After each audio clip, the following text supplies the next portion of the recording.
What's good, guys? Jim from Wrestle Wellbeing here. Welcome back to a brand new episode of the Unseen Battles. We're doing a part two, a follow-up to a previous discussion that I had with my guest. Now, if you don't know who my guest is today, first of all, how are you here? Secondly, you should know who this is because it's not only my best mate, but it's been on my channel more times than I've been on the channel, if you can believe that, which is a bit mental. I can see. Fucking weird, then, just because I knew that it'd get to him. But yeah, guys, part two of a previous episode. Liam was actually very first episode before I had my first guest, Drew Ashlin, on. So will have been what 8-9 months ago, something like roughly, that. Yeah. I can't believe. Can you believe it? It's actually nearly been a year that you've been doing interviews. I know, mate, and I'm still knackered. But anyway, guys, yeah, it's Liam from Magical Wrestling. How are we doing, Liam? You all right, mate? Do you know what, mate? I'm going to be honest with you. It's been an emotional week from Friday. I'm going to be honest with you. Yeah. So you were at PPW on Saturday for their show. Friday, sorry, which you've discussed bits of it. Obviously, you saw our very good friend Alfie and Dee. And then I came across a video earlier, I think it was either today or yesterday, where two of the wrestlers was fighting a doll, to which you told me it was the main event. I watched it with my wife Shannon. I was laughing my head off, and Shannon just went, "That's the daftest thing I've ever seen, but it's also really funny." What was that for you? It was absolutely incredible because, I mean, it was announced, obviously, that we're going to be at the show, but we didn't know what to expect. And I don't think I've ever seen my dad laugh so much. It was just incredible. But I do want to point out, it's the whole show they do. Like, we'll be queuing up for, like, for say, 5:30, and Liam Slater will come out saying, "Hi, guys, how you doing? This is what's going to happen." And it's so welcoming, do you know what I mean? It makes you really want to go to these shows.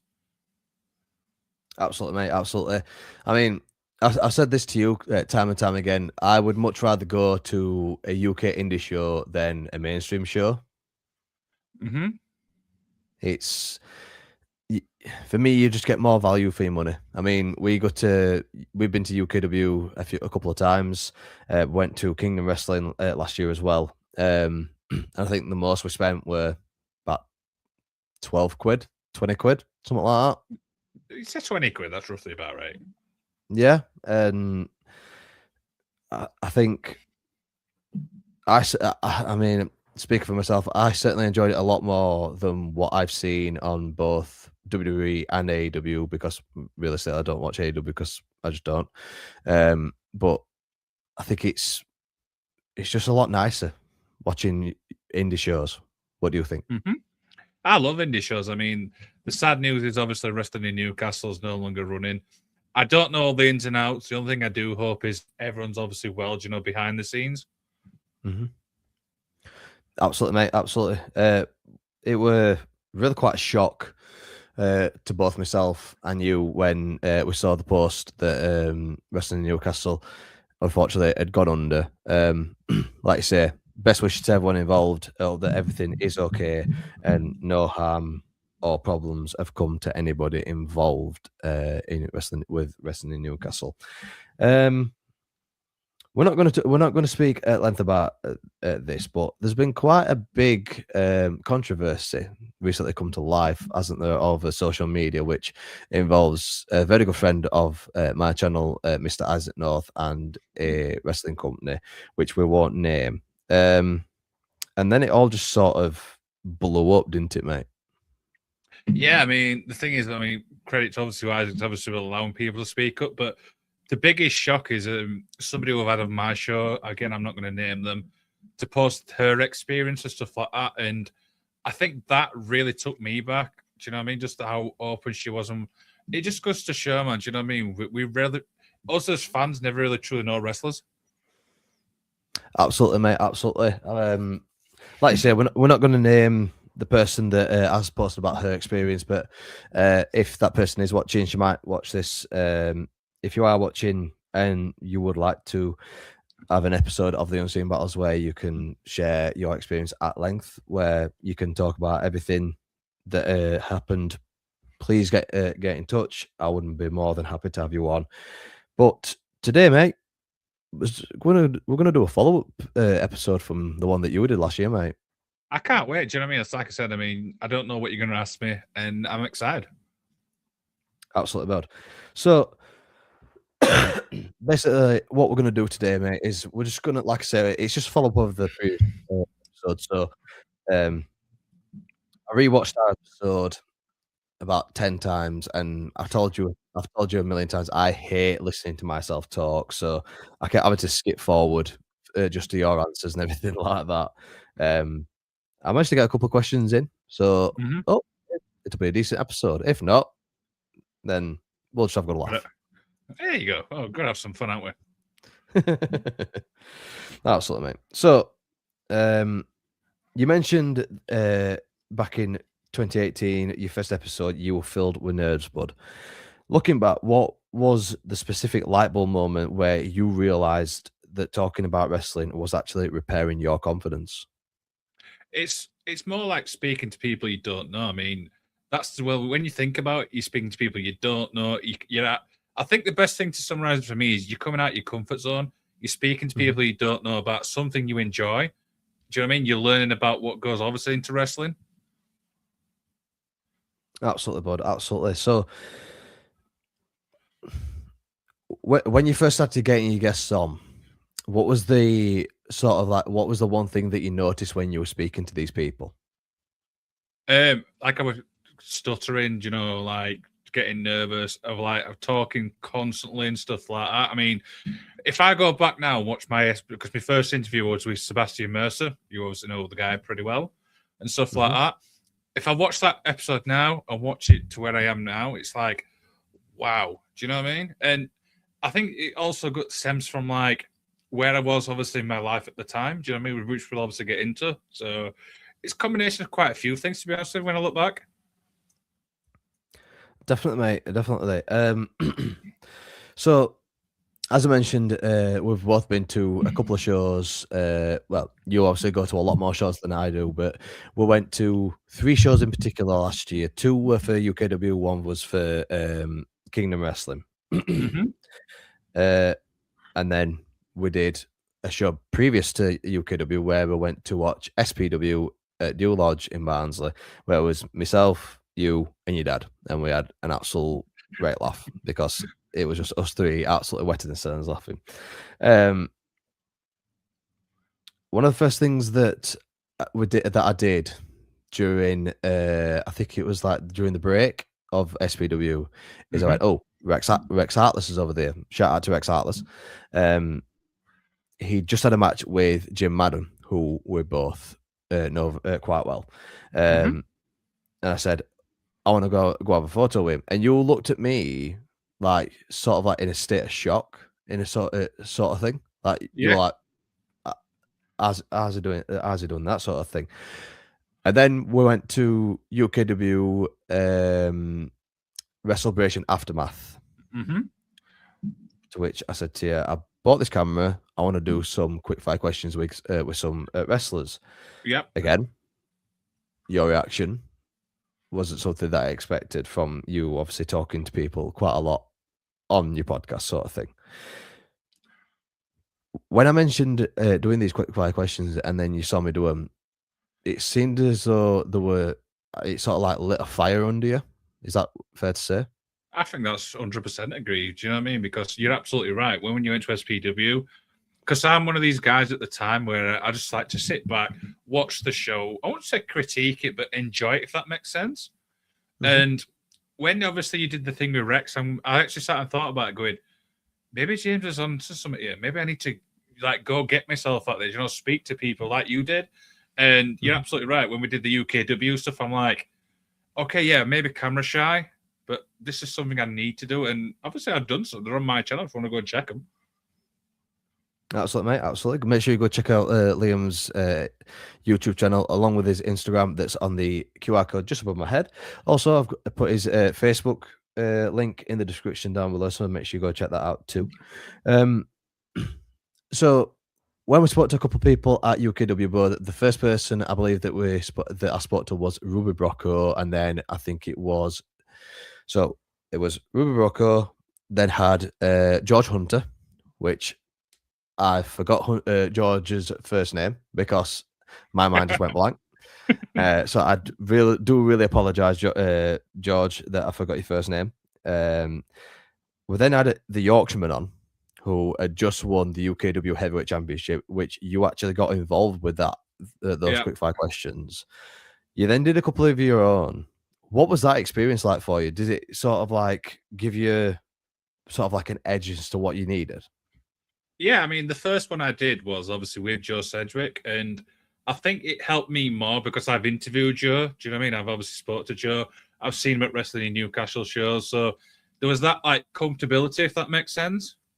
And I think to summarize, obviously, when it comes to you, is pushing outside that comfort zone. Do you know what I mean? Don't get me wrong. I mean, yeah, I'm shitting like a shitting dog. Do you know what I mean? But we're still. Watching you do it gives me confidence to do it as well. I mean, we even spoke to Mustafa Khan. Do you know what I mean? Sound guy, by the way. Absolute bud. Sound guy, Mustafa Khan. Can't big up those guys enough. I mean, not just Mustafa, but also Joe. Obviously, we both know Joe and Mustafa quite well. I've had both Joe and Mustafa on my podcast. You've had Joe as well on yours, and just two really standout guys. Two people that, if you would start a wrestling company and you were to pick two wrestlers, you'd pick Mustafa and Joe, and you'd be fine. Jonathan as well. You did Jonathan Cedric. I just remembered. Yeah, Jonathan Sedgwick as well, amongst a couple of others. I'm hoping that when we go back to UKW at the start of May, I think that's the next one, or is it April that we got? There's one in April, isn't there? There's April, then we're doing the one with Nikki for May. Yes. So when we go back in April, I'm wanting to get a couple of other people to do some quick fire questions as well. Hopefully, Tommy Dillon, because I've said to Tommy Dillon that when I see him, I'm going to give him a massive hug because of him appearing on the podcast, and I love him. So you mentioned in the first episode, Bud, that in 2014 you sort of checked out of wrestling, particularly with WWE, because the product at that time didn't resonate with you. Now that you've interviewed over 100 guests, how has seeing the behind the curtain side of the industry changed your perspective as a fan compared to your early days watching? I mean, you could probably pipe up on this as well. It's like what goes into wrestling? Do you know what I mean? The planning, the spots, the health and safety aspect. Do you know what I mean? What happens if stuff goes wrong? I mean, one of the first interviews I remember, which sticks out for me, is Scott Bell. He was the first referee, and I always thought, and I'm going to be honest here, the referee's job were 1, 2, 3. Simple. Do you know what I mean? I'm going to be honest, but then when I spoke to Officer Scott, you learn a little bit more what was into it, like the health and safety aspect, how much they know about a match. Do you know what I mean? Making them decisions on the fly. Do you know what I mean? And I always remember what Rebecca Love said. Rebecca from Fight Factory said, if a referee is not safety checked, there should be a referee because the health and safety aspect is so important. Absolutely, mate. Absolutely. So, obviously, you've had a plethora of different people, ranging from referees to announcers to wrestlers. You've also interviewed some very big names. I mean, you've had Brian Cage on, you've had Nigel McGuinness, just to name two. I want three guests from you. Who's been your favourite? Who's been the most sort of like, I wouldn't say shock, but more surprising? And then who has been the most difficult guest? Right, okay, we'll go for the most difficult guest, and that would be Martin Stone. Now, obviously, he's a former NXT guy. At the time, you go back and watch it, I mean, he was hard to work with, but it turns out now, we know this from variable sources, he was going through a bad patch in his life at the time, so I feel like we got him at the wrong point. Do you know what I mean? It's probably one of those guests where I'd love to do it again, but it's just like, would he? It's one of those would he, won't he? Does that make sense? Yeah. Do you think it was just a case of wrong, bad timing? Yeah, for me personally, now, obviously speaking to a lot of people within wrestling, obviously who knows him personally, they have said that it probably was a bad patch in his life. And do you know what I mean? If he does watch this, I do hope he's well. Do you know what I mean? I don't wish anything negative about him, but it was just the experience for me. And it was disappointing, do you know what I mean? Because it was like the first big guest. Mm-hmm. Absolutely, mate. So, would you say it was the most surprising guest that you had on so far? I'm going to say Tate Mayfair's. Now, Okay. the reason I say that is obviously for people who know Tate, he's a massive heel. Do you know what I mean? He plays his character so well, and to see him go from, because I obviously spoke to him like we are now, and then he switched into his character mode. I was like, holy shit, what the fuck? But you know what? I absolutely loved it, and it was the first guest I actually paid for. Do you know what I mean? I'm going to be honest. I'm not going to obviously tell them the price. That's obviously private and stuff. But I just remember like saying to him, "Look, I'm going to be honest with you, mate. I've never paid for a guest. I don't know obviously how it all works and stuff like that." And he said, "Okay, mate, this is how we'll do it." And like I said, mate, to see that switch from him going to talking like we are now to his character like he is, it's like, what the? Do you know what I mean? It was unbelievable. Yeah. I've got to say, I had a very similar experience with Callum Crowe. So got Callum on, and it was just talking before the podcast, explained to him everything, and he said to me, "Do you want me to be in character or do you want me to be myself?" I said, "It's entirely up to you." We went on, and like you say, switch, and it turned into Callum Crowe. I was literally looking at Callum Crowe on my screen, and it was so sassy and so just full of aura about with himself, and it was just brilliant. So, who would you say has been your best guest so far? I've got two here. So I mean, everyone obviously talks about the Brian Cage one, but for me, I absolutely love obviously interviewing Nigel McGuinness because I remember how nervous I was. Me and obviously One Breezy, massive shout out. We were so nervous about obviously because it's a big name. I mean, it's Nigel McGuinness. I mean, one of the top obviously talent obviously in AEW, and Nigel's personality before we went on air was so chilled. It made us more comfortable for us. Do you know what I mean? Does that make sense? Yeah, definitely. And then, like I said, it's probably one of my favorites. The other one I'm going to pick, and I'm going to pick the Freak Show, Axel the Clown, and Freaky Felicia, because that's the one interview where I took a lot to learn from. Absolutely, bud. So, if you could pick any guest to have on that you haven't had on so far, who would you pick? I mean, everyone knows this. Spike Trevay. Everyone knows this. I've said this publicly and stuff like that. The scary thing is One Breezy saw him at For the Love of Wrestling, and he actually knows my podcast name, which is kind of scary. So, we didn't actually speak about this on the previous episode. How did your friendship with One Breezy start? It was. I did a. Oh, that's a good one. So I did a review show for a promotion now, which is no longer around. One Pro Wrestling. People obviously know the history of that one. Go check it out. And we did a review show, and from then we've kind of just like grown obviously the friendship and stuff. One Breezy's obviously gone down his own stuff. He's got some incredible guests, by the way. And yeah, the opportunity obviously come to obviously work with each other. But at the time, and I've said this obviously a few times, is because I left the old network. You remember the AFW network? I wasn't too. I was skeptical, and it wasn't obviously anything to do with One Breezy. Is because there was so much shit I had to deal with from that network that it was like. But then it just in my own head I thought, do you mind if I swear? Go for it, mate. I said, fuck it. Do you know what I mean? Let's go for it. Let's have some fun. Like I said, mate, I mean, you've probably seen now what we've done. Do you know what I mean? How many guests we've had, and I cannot give him enough credit. What's he like working with One Breezy? I Be nice. No, his sound is out. There's sometimes where it can become annoying. I'm not going to say that. Not in a bad way. But no, overall, do you know what I mean? We've got our own little way of doing it now. Obviously, we take it in turns. The guest is in the middle. And yeah, I mean, it's not too bad. There's sometimes where it does get on my nerves. I'm just going to say that.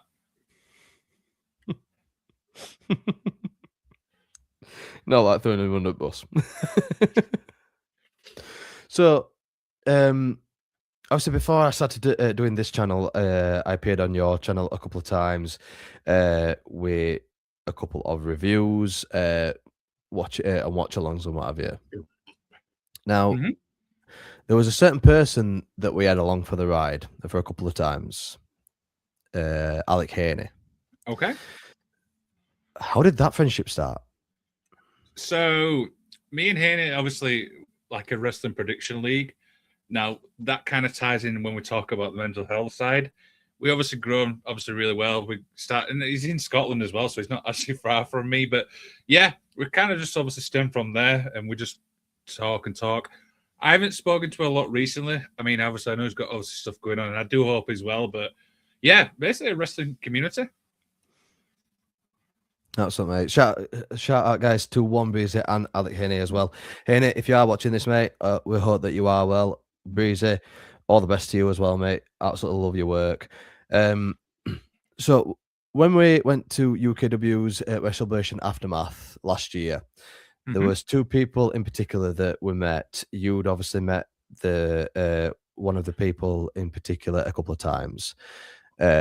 These two people are people that I've described to you as my version of two of the four pillars of UK wrestling.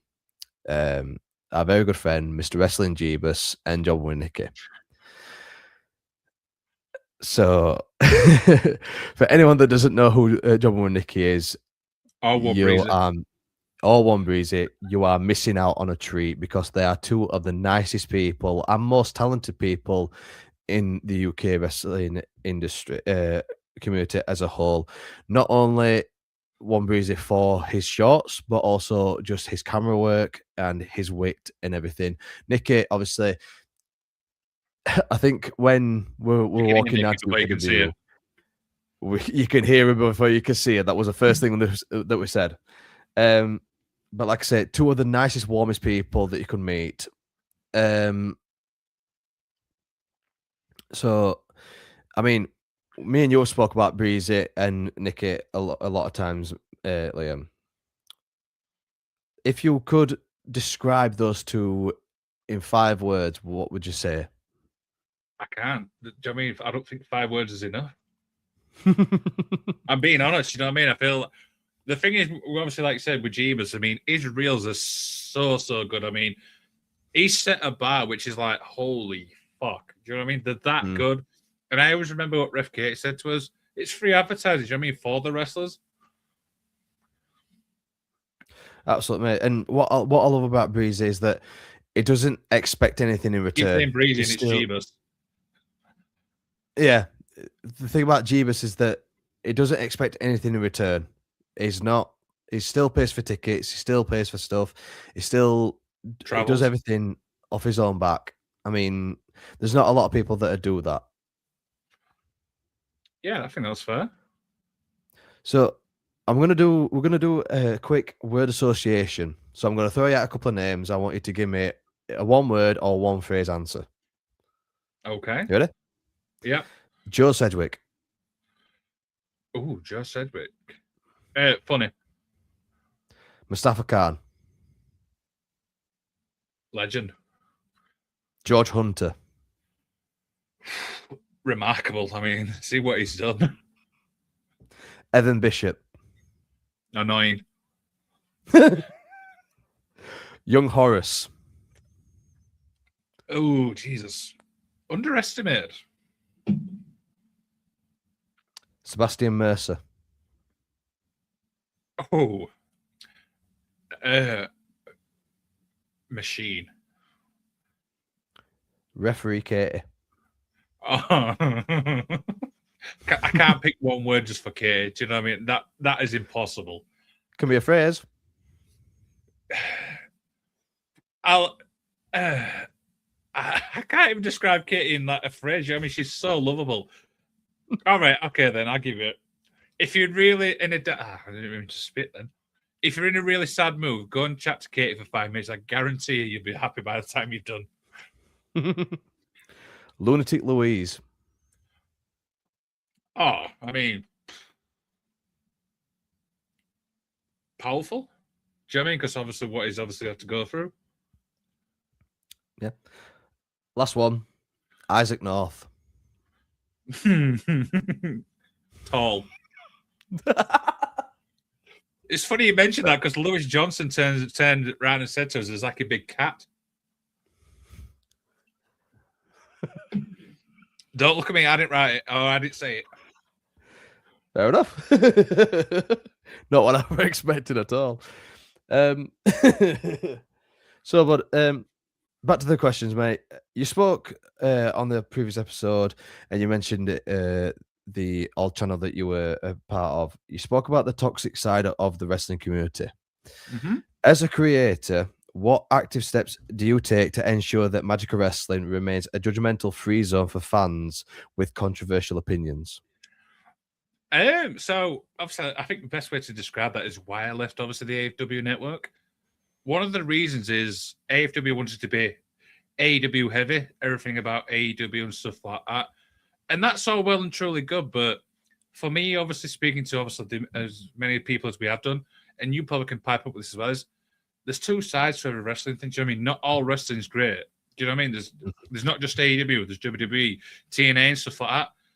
So the way obviously they were operating was AEW is the best promotion ever. Do you know what I mean? There's all this is good, good, good. No, it's not. Do you know what I mean? There's some stuff there which is good, but there's a lot where it's like shit. It's like WWE. Do you know what I mean? It's like there's some good stuff. Do you know what I mean? Some bad stuff. TNA. The list is endless. I want it to be a point where it's like, I want to be balanced. You know what I mean? I want to say, look, this is what you think. This is how you feel. If you don't like it, fine. You know what I mean? You're entitled to your opinion. Absolutely, bud. So, do you think that it's the toxicity of the community that is preventing people from just being able to enjoy wrestling as a whole? Yeah, I mean, social media is a big part. Do you know what I mean? You're not allowed to have an opinion on anything without getting shut down. Mm-hmm. Absolutely, mate. Completely agree with that. So, you highlighted the Spike Trivet and Cara Noir feud in Progress Wrestling as a personal favorite of yours. Mm-hmm. What is it about the intimacy of the UK indie scene that provides a better emotional escape than the big budget spectacles of WWE or AEW? I mean, it's the promo work. Do you know what I mean? That's probably one thing. I feel like when it comes to WWE, AEW, the promo side of things are overly done, for my opinion. Do you know what I mean? The reason, obviously, I like the Spike Trivet and obviously Cara one, which you alluded to, is the promo work was simply like, it was so, not, I won't say it like overly popular, but it was so, it made you invested. It was, and I think also as well, a bit of realism. Like, for example, Spike obviously used Cara's real name. You don't see that a lot, obviously, in the big leagues. Absolutely, mate. Absolutely. So, if you could pick your favorite match from the shows that you've been to, I know it's going to be a bit of a challenge for you because you've been to so many. If you could pick a top 5 from all the shows you've been to, what matches would you put as a top 5? So, that I've been to? Yeah. Right, so these are in no particular order. George Hunter versus Trent Seven, PPW, the second one. That was an incredible match, by the way. That's on YouTube. I'm trying to think. Oh, that's tough.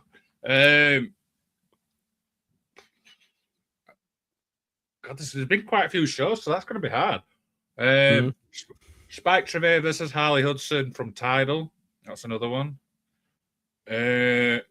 Steel Cage Warfare from BWR.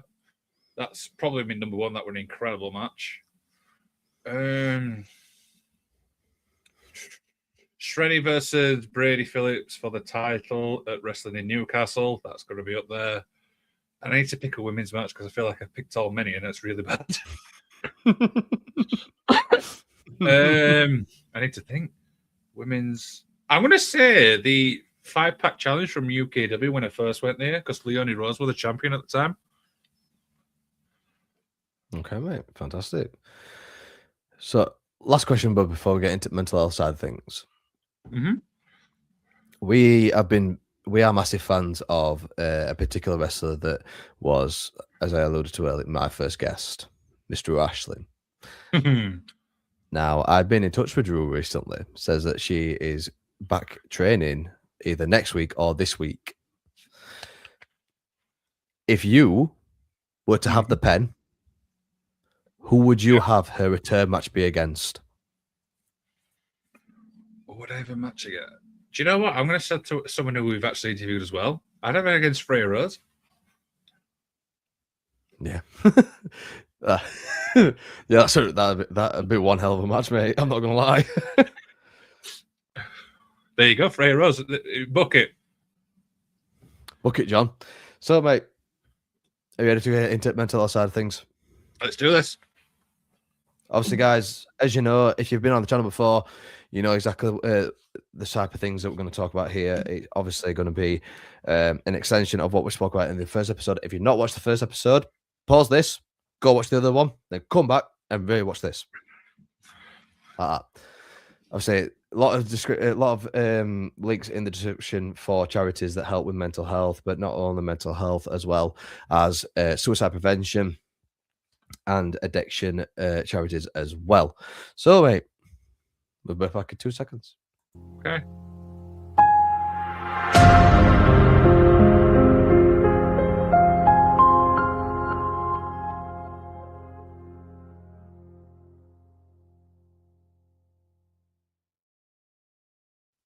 I love that. So then, mate, it is quite a good transition, isn't it? Yeah, I like that. Render Forest, mate, get your stand on it. Right, come on. I'm trying to be serious now. Come on. Yeah, we're serious. That's why I turned my light down a bit. Didn't even notice. So in first episode, but you were very open about going through a very bad patch that led you to consider quite dark things. Mm-hmm. For someone currently in that headspace, what was a small step that you took to moving from questioning yourself to building a new platform? I mean, first thing for me was speaking out. You know, like, we're not superhuman. Do you know what I mean? First, I mean, like I said, I mean, I went through that bad patch, and I was mentally in a bad place and stuff like that. And yeah, for me, I think the first step for me, I remember, was I wouldn't say admitting, but speaking to people, saying, "Look, this is how I feel." Do you know what I mean? I've gone through all this and stuff like that, and it's just having that person. Do you know what I mean? Whether it's a friend, uncle, relative, yada yada. Do you know what I mean? And stuff like that. Absolutely, bud. Absolutely. So we mentioned briefly about your involvement with the previous company that you were with, that you did content alongside, and you were speaking about their obsession with one particular brand and the fact that they, in a way, had quite bullying behavior towards the people that didn't. Is that something that also affected you quite badly as well? Yeah, because it's like, I felt like for me, is I were under their platform, so it's like I had to be quote unquote the yes man in a way, and that really did piss me off. And I remember exactly where I was when I basically had enough. I was at work because obviously I start at 6 a.m, and I was just at my computer, and I just like thought to myself, "What am I doing? Why am I obviously on this network that doesn't appreciate, what obviously people do, the feelings and stuff like that?" And so literally, because obviously time zones and stuff like that, and I sent an email. I'm like, "Look, I can't do this, man. Do you know what I mean?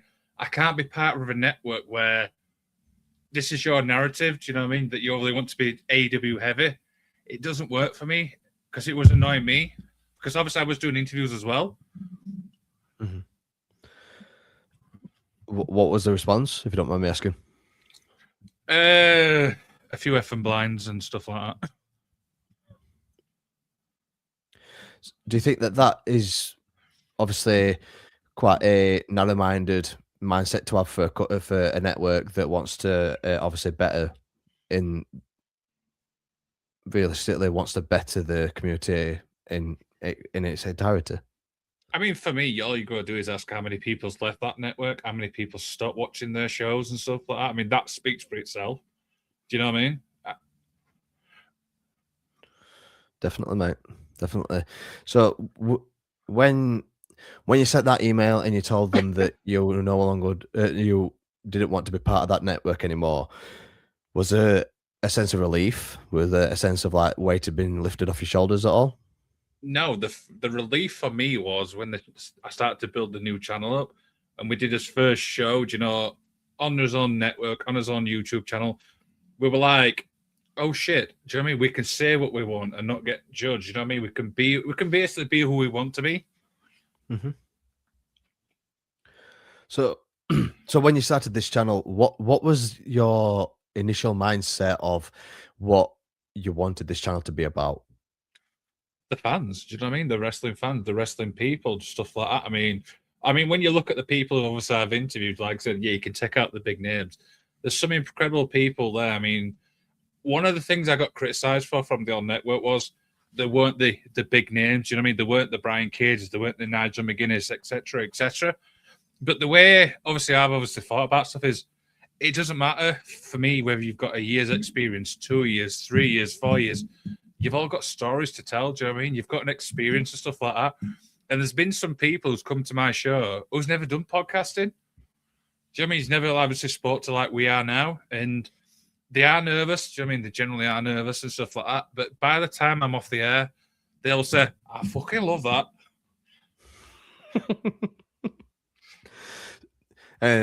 So then when you get that sort of reaction, does that give you quite a buzz?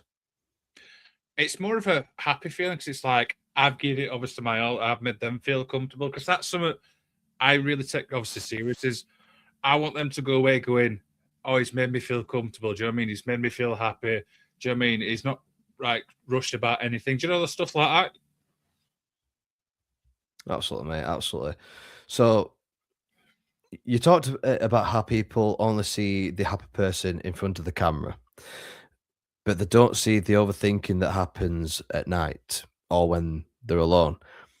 How do you manage the pressure of having to be on for your audience when you're having a particularly low mental health day? I mean, sometimes it helps me massively. Do you know what I mean? Like sometimes, like where you have a shit day at work, I can come home and go in. Oh, I've got an interview and stuff like that, and then you get to learn because it's something you're passionate about. It's a hobby you like. Do you know what I mean? You get that like buzz in a way. Now there has been some occasions where it's like, if I'm ill, generally I will not do an interview because I want to be 100% to make sure I've given it my all. Because if I'm 90%, do you know what I mean? In my eyes, I've not done enough. Absolutely, mate. Sorry, we're doing meeting. I could see it in your face. Oh dear. So this next question is a little bit deep, mate, and it's a little bit personal. So if you don't want to answer it, I do understand. By the way, It's about setting boundaries for healing. So okay. you mentioned a moment where an ex-partner reached out after you'd become mentally stronger. What did that experience teach you about the importance of mental strength versus just moving on? So yeah, it really took me by surprise. Do you know what I mean? Obviously, it was 5 years. You know, the gap. Obviously, she reached out, and at first, I'm like, "Wow, what the hell?" and stuff like that. And for me personally, obviously, everyone's different. Time is a great healer for some people. I mean, it all depends. You might take 5 year, 10 year, but in that 5 year, doing the podcasting, building my strength back up. You know what I mean? Building who I am now. Yeah, I mean, don't get me wrong. If she'd have reached out a year after, I would have probably said some things I really regret. And don't get me wrong, when we were arguing, I have said stuff I'm not proud of. Even now, when I think about it, I'm like, you fucking idiot. What are you doing? But I was angry. Do you know what I mean? I was going through the emotions. I'm not going to lie. And yeah, and she's trying, obviously, being like talking like we are now. And I'm just like, I can't do this. Do you know what I mean? I don't want to go back down a road. And I remember the message I sent to her was, look, sorry, go. No. I thought you were going to say something then. Sorry. No, burped. But yeah, she tried obviously being like conversational and stuff like that. And I'm just like, look, I don't want to go down this road again. So I think it was the next day. I sent her probably a politest message I've ever sent. Do you know what I mean? At the time was, look, a lot has obviously changed. You've got your life now. I've got my life. But I wish you well.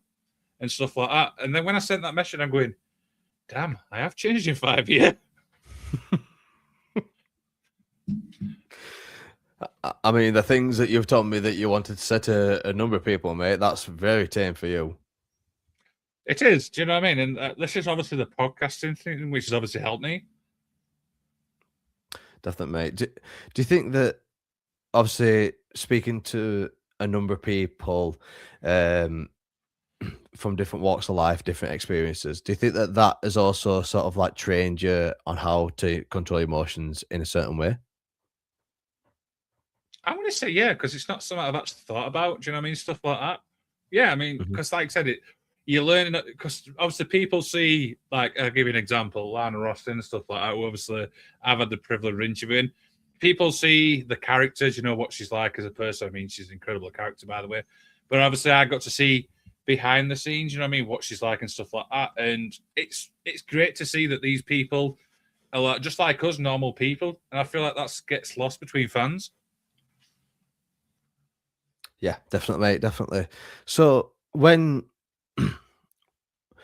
when you're speaking to these people that are obviously coming from different walks of life, different experiences, different upbringings, and this that, and other, and someone takes a bad turn, they start getting upset or anything like that. Does that then fall to you to then try and either bring the episode back around, or does it sort of do you feel as though you have a certain duty of care at all?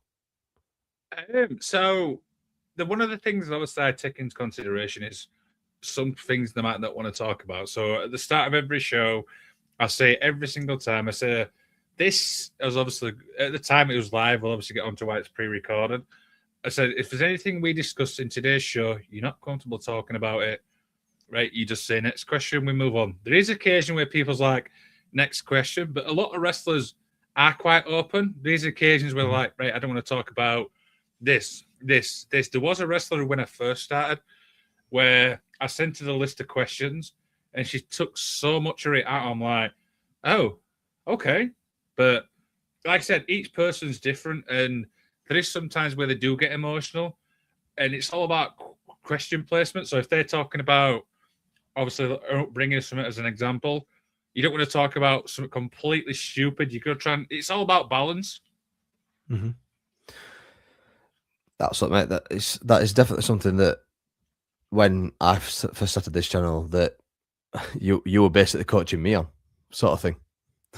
Yeah. And So, then the thing is, I mean, obviously, I've got my own way of doing the interviews. You've obviously got your own style now. And that's something that will always adapt your style, how you come across. And yeah, I mean, everyone has obviously said to me that I'm so easy approachable. I'm like, am I really? I could definitely vouch for that, bud. I mean, like you say, people do things differently. I mean, you are very much you will think of questions off the top of your head, sort of thing. I'm not like that. I will write down a bunch of questions and then I'll try and pivot from those. When did you Sorry, say but to first? expand, sorry, to expand what you just said there, I mean, when I first started, I had sheets and sheets and sheets of paper. Do you know what I mean? Just to, obviously all the information and stuff. But now, obviously, the more you do them, the more you obviously get comfortable. Um, Now I've probably got about 15 bullet points, you know, just to talk about. Mhm. So where did that style of questioning come from? Is it just from experience, from raising your confidence getting better because of the amount of people that you interviewed? Yeah, I mean, everyone has their own style, and I always like. No, if I think it went probably my style came from the interview I did with the Freak Show. Remember, I said earlier on that it's one of the ones where I take so much I learned from. Absolutely, mate. Absolutely. So we both watched discussed watching Hannah Taylor's return to the ring Hmm. after she suffered from a stroke and then brain surgery as well.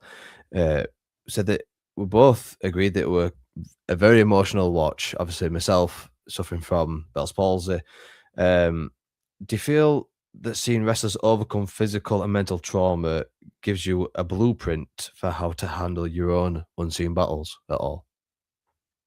Yeah, because at the end of the day, do you know what I mean? Like we said, alluded to, wrestlers are just like us, the normal people. Do you know what I mean? They've got hearts, they've got families, they've got lives and stuff like that. And to see, I mean, Anna Taylor's obviously the prime example. Do you know what I mean? to go through two things, which is life changing. People, do you know what I mean? Do you not even come back from that? To come back from two things like that and still obviously wrestle. Do you know what I mean? I feel like that's probably that's the blueprint for me. Absolutely, mate. Absolutely. If you could say anything to the old network that you used to be part of, if they're watching that right now, is there anything you'd say to them to try and get them to be better? I want to say next question because they probably wouldn't like what I'd like to say. So, what would you say are your goals for this year and next year for your channel? So for me, I mean, I started the year. I want to do an in-person interview. Do you know what I mean? An actual full interview in person and stuff like that. I do want to get Spike. Do you know what I mean? I definitely want to get Spike Trevor. I mean, I hope that obviously comes to fruition because everyone obviously knows me, massive fan of his work. I also want to expand on what we've been doing is the live reactions thing. Mm-hmm. Yeah, definitely. I'm going to start winding down a bit, bud, but last couple of questions. So, for the live reactions, where in particular would you want us to take the live reactions? Anyone who will have us. Simple as that. I mean, if you could name 3 companies for us to go to, what would it be? I wanted to say wrestling in Newcastle, but that's obviously not going to happen now for obvious reasons. I was definitely going to do PPW. Do you know what I mean? After that Friday show, that main event, you've got to try and do PPW. It might be a bit challenging because obviously how small it is.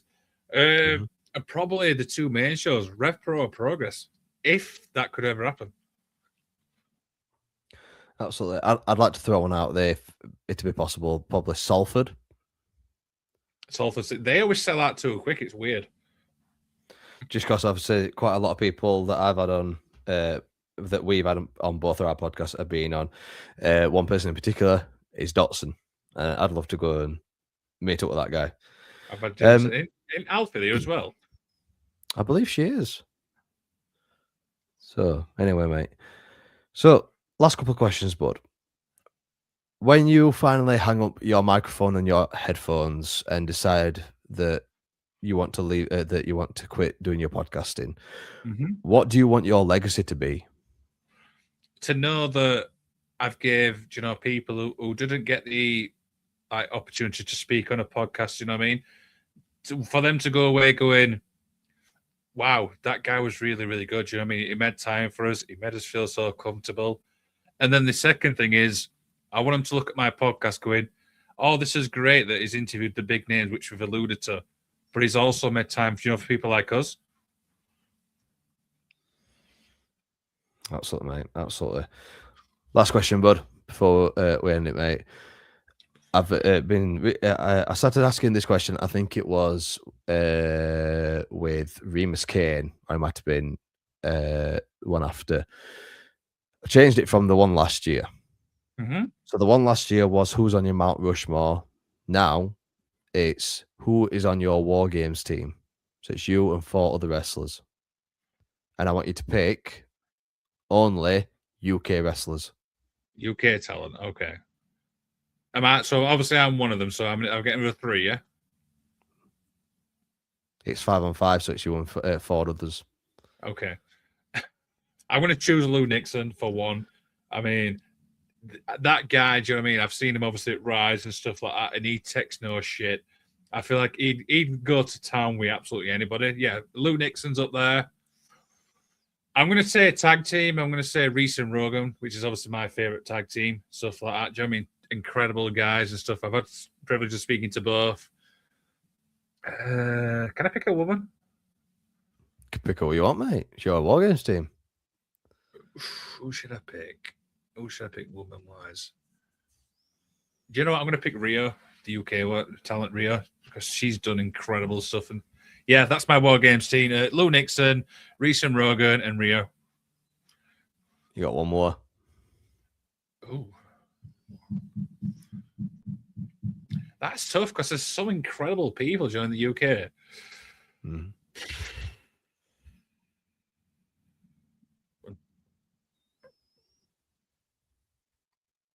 I'm going to say Dean Allmark. Because that's Fair obviously a enough. guy who I've heard so much good about. He's an incredible guy. Some of his matches are incredible as well. Yeah, Dean Allmark. Absolutely, bud. So I usually end it there, but we mentioned something a bit earlier on that I failed to ask about. You decided to start pre-recording your episodes. Okay. You'd done quite a majority of your videos were live, and Yeah. then for the past couple, you've done pre-recorded. Can you let us know why? Can you tell us why? So yeah, absolutely. So there's an interview I've done. Let me see when it actually was, so I get the information correct. Where was? I think it was towards the end of last year. I'm not going to name drop these people, by the way. I'll tell you after the show, but let's try and remember when it was. I think it was December last year. Sorry about this. I had to literally go back. I've done that many. No, it's all right, bud. Gets to nearly an hour. When was it? I was it live? But anyway, I can't find it. But yeah, December last year, I did an interview with somebody, and I'm not, like I said, I'm not going to name drop them. I'll tell you after the show. And when the show went obviously as it does, but when it came to like the promoting it on social media, it was very difficult because this person was like, "Oh, I wish I didn't say this. I wish I didn't say this." You know what I mean? Stuff like that, and I'm just like, "All right, okay."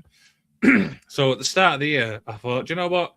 I give the wrestlers, the option to do pre-recorded or live, and a lot of them just prefer to do pre-recorded. So I've just really just stuck with it just since then. I think because when it's pre-recorded, you can edit stuff out. You know what I mean? What they don't feel comfortable talking about. Because live, you can edit it out after, but if people see it, then there you go. Absolutely. So that obviously caused quite a bit of frustration for yourself, Mm-hmm. because you're having to go back and try and edit these things out. Did that sort of put a sour taste in your mouth for that guest at all? Yes, because I wish they'd told me sooner, because then we could have done pre-recorded and stuff. But the thing is now, it's probably worked out for the better. So obviously, once the interview is done, the first person that will see that interview is the guest. Do you know what I mean? They will see that interview, they can watch it back, and they can say, right, can you take out 3 minutes and 25 to 3 minutes 45, just as an example. So literally, it's getting checked by them before it goes out anywhere. But yeah, I'm not saying I'm any sour towards him. I just wished he'd told me a bit sooner. So would you say that you prefer pre-recorded, or do you prefer live, or does it not make a difference to you? For me, no, I mean, it doesn't make no difference. You know what I mean? Because I'm not obviously tooting me on horn here. Because you do it for so long, you get used to, the stuff like that. I do miss the fan interactions, when people obviously comment and stuff like that. But now, obviously, with a lot of wrestlers, I give them the option. And for some reason, they just said pre-recorded. And like I said, that's how it's been ever since. Absolutely, mate. Absolutely. So, guys, there we are. That is the end of today's episode of the Unseen Battles. Really do appreciate Liam for coming back on for part 2. If there's anything you want to say about it, anything you want to plug or get off your chest, feel free, my friend. Yeah, I mean, as always, mate, thank you obviously for being allowing me back on. I mean, I can't believe this. Also, I'm the first person to do a part 2. Just saying. You definitely are, bud. Absolutely, absolutely. But yeah, I mean, stay tuned. Obviously, we've got 2 obviously charity shows coming up. May the 4th. We double check.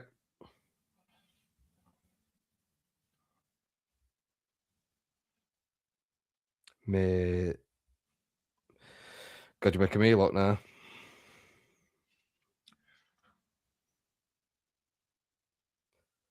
So it's Sunday the 17th of May.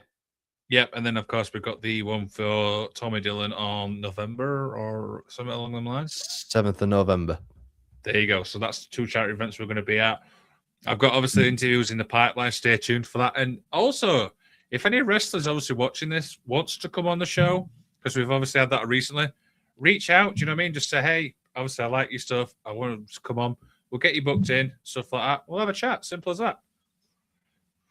Absolutely, bud. There we go, guys.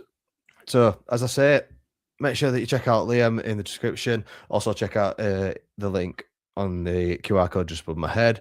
As always, guys, as Liam would say, everyone has a story. And also remember, it's okay to talk. Make sure that we're talking more about mental health, guys, because it is a real thing. And as always, guys, we'll see you guys later.